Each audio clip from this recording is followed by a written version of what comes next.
Sabbath shalom. Good morning to all.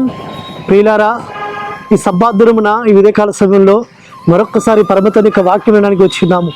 రాత్రికాల సమయంలో Sabbath ఆరాధనలో మేము ఆయన వాక్యాలు విన్నాం కదా. కాబట్టి ఈ దినం కూడా లేఖన భాగం మనం చూసుకుంటే అనుదిన కృపలో వస్తున్న లేఖన భాగము వాక్యములు విని వాటిని అనుసరించి నడుచుకునుడి. కాబట్టి మనం అనేకమైన ఉపదేశాలు వింటున్నాం, ఆయన వాక్యాలు వింటున్నాం. వాక్యం వినివారు మాత్రమే కాదు ధన్యులు, వాక్యాన్ని విని వాటిని అనుసరించి నడుచుకుని వారు ధన్యులని లేఖనం రాయబడింది సుమా.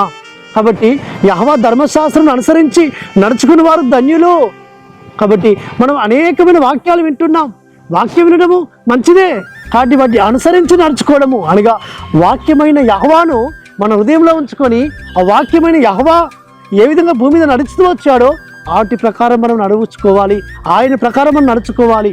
కాబట్టి ఆది యందు వాక్యం ఉండెను, వాక్యం ఎలోహిమైండెను, ఆ వాక్యము శరీరధారి అయి కృపాసక్తి సంపూర్ణుడిగా మన మధ్య నివసించాను. కాబట్టి ఆ వాక్యమని యెహోషువ ఈ భూమి మీద కృపాసక్తి సంపూర్ణంగా జీవించాడు.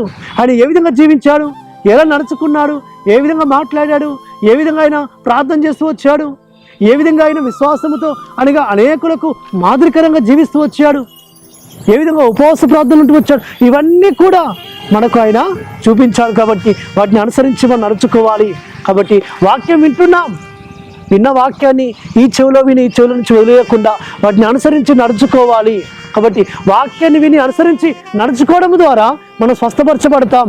వాక్యాన్ని విని మనం అనుసరించి నడుచుకోవడం ద్వారా మనం పరిశుద్ధపరచబడతాం, ఆయన స్వాతంత్రులను మార్చబడతాం, ఆయన పోలికలను మార్చబడతాం. కాబట్టి ఆ వాక్యమని యెహోవా మనల్ని ఆదరిస్తుంటాడు, ఆ వాక్యమని యెహోవా మన త్రోవలకు వెలుగై ఉంటాడు, ఆ వాక్యమని యెహోవా మనల్ని బలపరుస్తూ వస్తుంటుంటాడు, మన హృదయాలను తెప్పరిల్ల చేస్తూ వస్తుంటుంటాడు.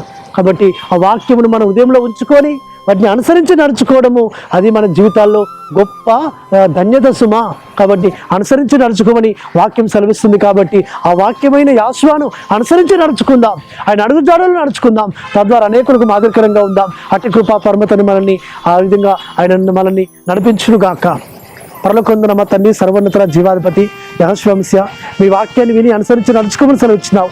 అట్టి విధంగా మేము నడుచుకోవడానికి సహాయం తెచ్చేయమని, అనుసరించడానికి సహాయం తెచ్చేయమని ప్రార్థిస్తూ యెహోషువ నామమున స్తుతించి ప్రార్థించి వేడుకుంటున్నాము తండ్రి, ఆమేన్.